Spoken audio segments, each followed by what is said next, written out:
Hello दोस्तों, कैसे हैं आप सभी। दोस्तों, आप सभी का स्वागत है आपके अपने यूट्यूब चैनल एग्जाम डन पर।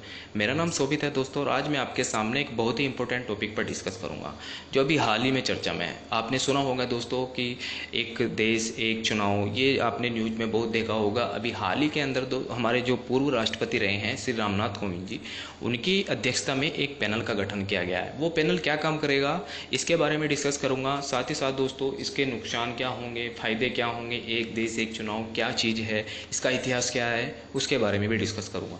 दोस्तों, बस आपको एक काम करना है, चैनल को सब्सक्राइब करना है, वीडियो अच्छा लगे तो उसको लाइक भी करना है। चलिए दोस्तों, शुरू करते हैं।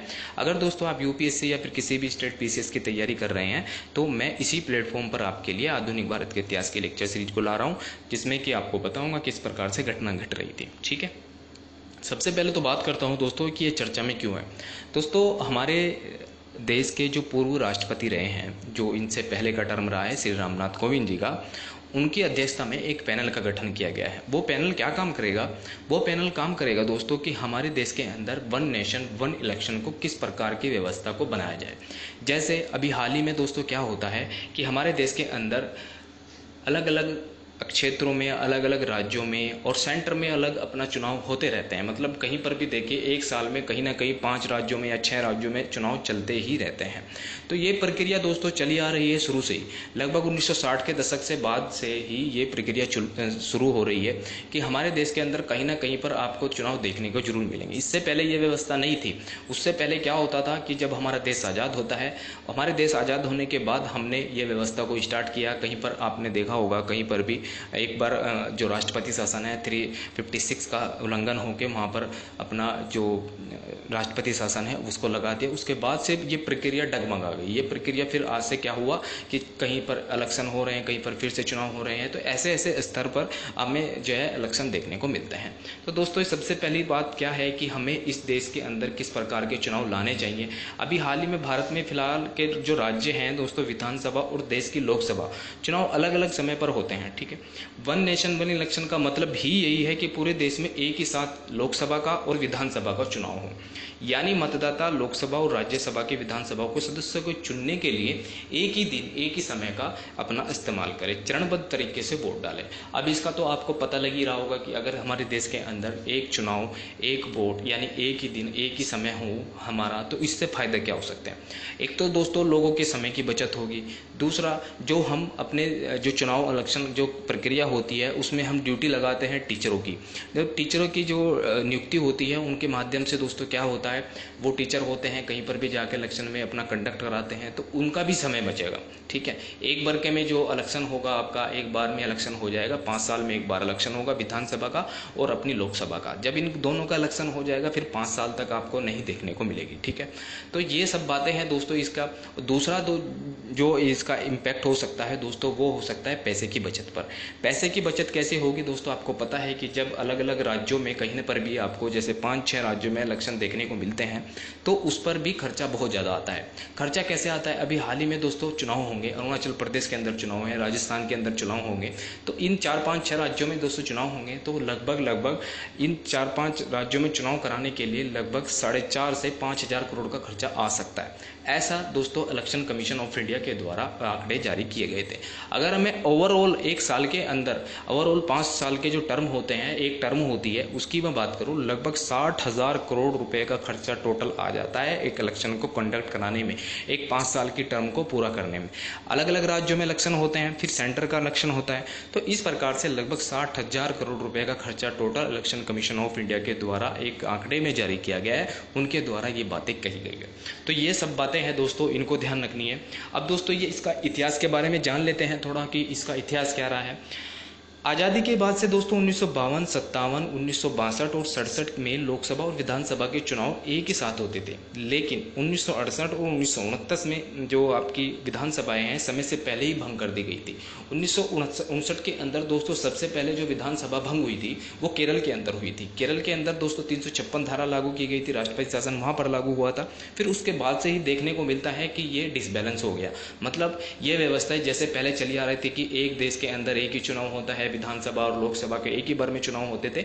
लेकिन 1959 के बाद से, जब से केरल के अंदर जो राष्ट्रपति शासन लगा है, वे फिर चीज़ें डगमगा गई। सबसे पहले अगर आपसे पूछ लेता है क्वेश्चन के माध्यम से कि सबसे पहले जो राष्ट्रपति शासन है वो किस राज्य में लगा था, वो पंजाब राज्य में लगा था।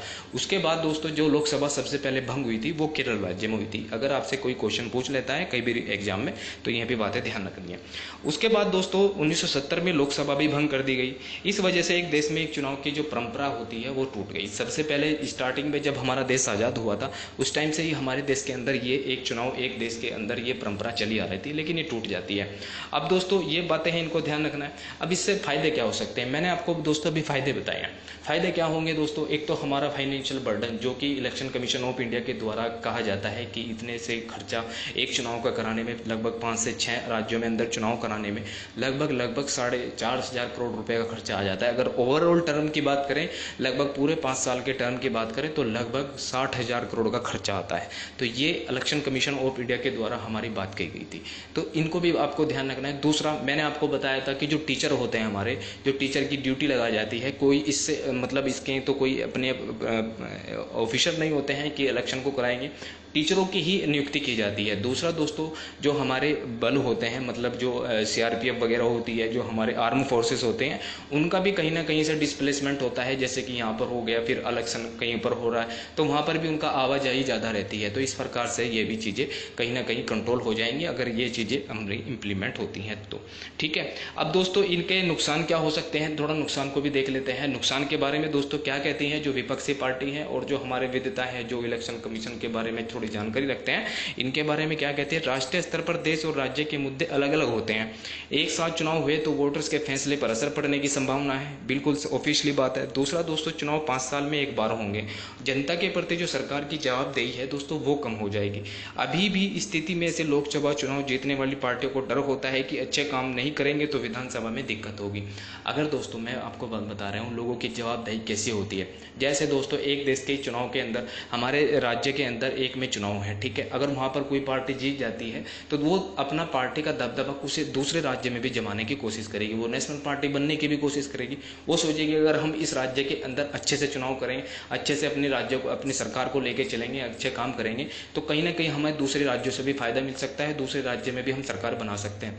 तो इसकी जो काम करने की क्षमता है दोस्तों, वो भी कम हो सकती है। ये एक इसके नुकसान बताए गए हैं। एक साथ चुनाव कराने से तीसरी दिक्कत यह है कि अगर लोकसभा 5 साल से पहले ही भंग कर दी गई तो क्या होगा, क्योंकि अभी तक लोकसभा 6 बार 5 साल में पहले ही भंग कर दी गई थी, जबकि एक बार इसका कार्यकाल 10 महीने के लिए बढ़ा दिया। ऐसी स्थिति में फिर अलग अलग चुनाव होने लगेंगे।